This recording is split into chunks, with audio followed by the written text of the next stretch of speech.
Good evening. Today is February 28th, 2023. I hope everybody's had a good day. I want to talk tonight about 30 years ago today, February 28th, 1993. That was a date that many people are old enough to remember it. They may not remember the precise date it occurred, but it was the beginning of something that was quite significant historically. I'm a native of Waco, Texas, and Waco's famous for many things, including my alma mater, Baylor University. But Baylor really got, not just Baylor, but Waco, the whole community got put on the map in the year 1993. It was on the day before, February 27th, 1993. We were living in Waco. I was working on my PhD at Baylor.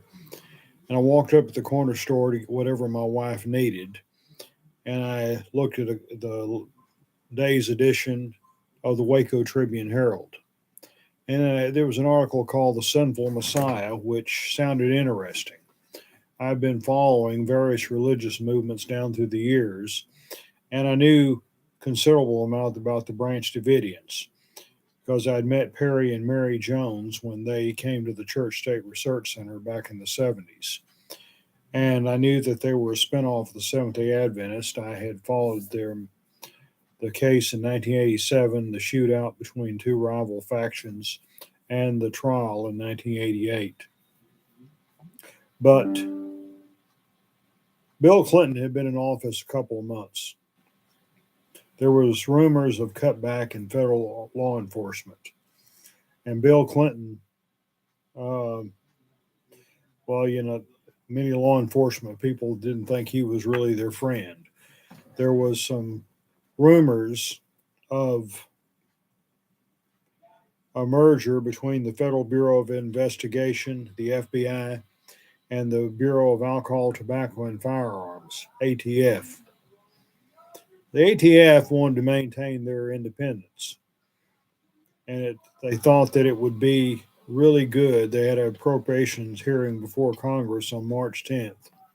It'd be really good to make them look good, to get more money from the government, if they could bring in this crazy cult leader, Vernon Howell, who had adopted the name of David Koresh.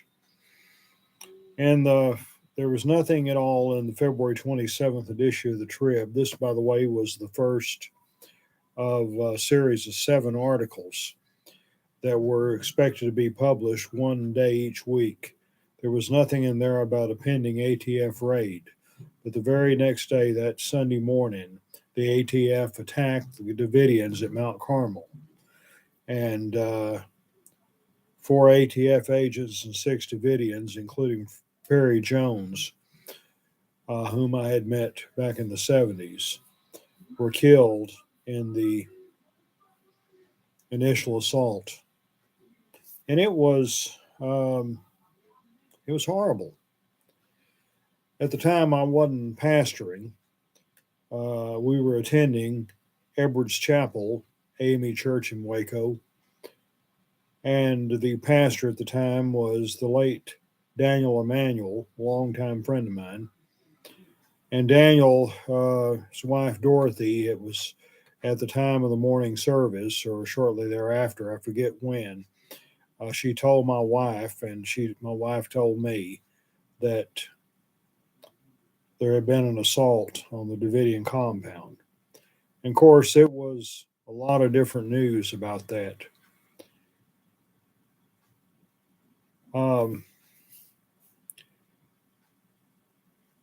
David Koresh had come up with this stuff about the 7 seals of Revelation, that he was the Lamb of God and he had the power to decode the 7 seals and to bring about the end of time. Well, arrangements were made to have a tape of one of his messages broadcast that night, that Sunday night, over one of the radio stations in Dallas, and it was done. After, the initial shooting, they were trying to get them to surrender, and that didn't happen. But David Koresh said that God had told him to wait. And this began, they had, like I say, they had 7 installments. Installment 1 was February 27th, a Saturday. Sunday, February 28th was installment 2. They had planned to run one a day, but after the assault and all the attention, the final 5 uh, articles were all published the same day on Monday, March the 1st of 1993. It was in late 1992. I had a colleague at Paul Quinn College in Dallas who was a Seventh-day Adventist. In fact, her office was right next to mine. I loaned her a file that I had collected on Seventh-day Adventists and splinter groups, and she'd heard about the shepherd's rod, and but she didn't know a whole lot about it. And I never will forget that Monday when she got to work. She came to my office and said, "I see what you mean." It was awful. And because federal agents had been killed, the FBI got involved. The ATF withdrew, and the FBI took over. And there were negotiations going on, and it was there was efforts to make the Davidians come out. In fact, at the time, there was jokes all over the country. If you call somewhere, you told them you're from Waco, Texas, the first thing they do would be ask you about the Branch Davidians. And by the way, the compound was not located in Waco, but near a community called Elk, which is about 10 or 15 miles out in the country. I have been there a number of times over the years to the Elk community and also to Mount Carmel. But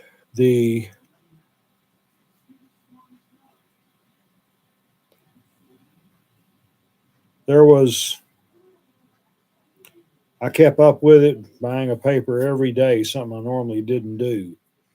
And there were all kinds of efforts made, and a lot, and even those with the FBI admit today that there was a lot of mistakes were made. It ended in a tragic fire that destroyed the compound, and 76 people lost their lives.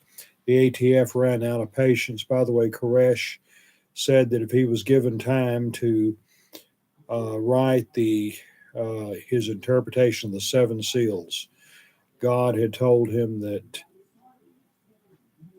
uh, he could then surrender, and he was assured he could continue to teach from behind bars. How all that would have worked out, we'll never know. Because they ingested tear gas in the compound caught on fire, and there's still debate to this 30 years later. Who set the fire, the Davidians or the FBI? I wasn't there, so I don't know. But even if the Davidians set the fire themselves, the FBI doesn't come forth with clean hands because that was not the proper way to handle a volatile situation. And it was a real tragedy. And the Davidians, I don't agree with a lot of what they teach, but they are a fascinating group. I've known some of them personally. I've collected several volumes of books on the Branch Davidians and related movements. Have written articles, done a lot of research over the last 30 years on the Branch Davidians. But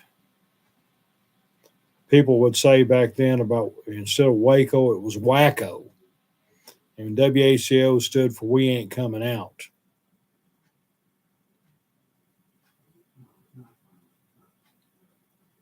I'll be saying more about this during the coming weeks, God willing, as we approach April the 19th, 2023, which will be the 30th anniversary of the fire that destroyed the Branch Davidian compound.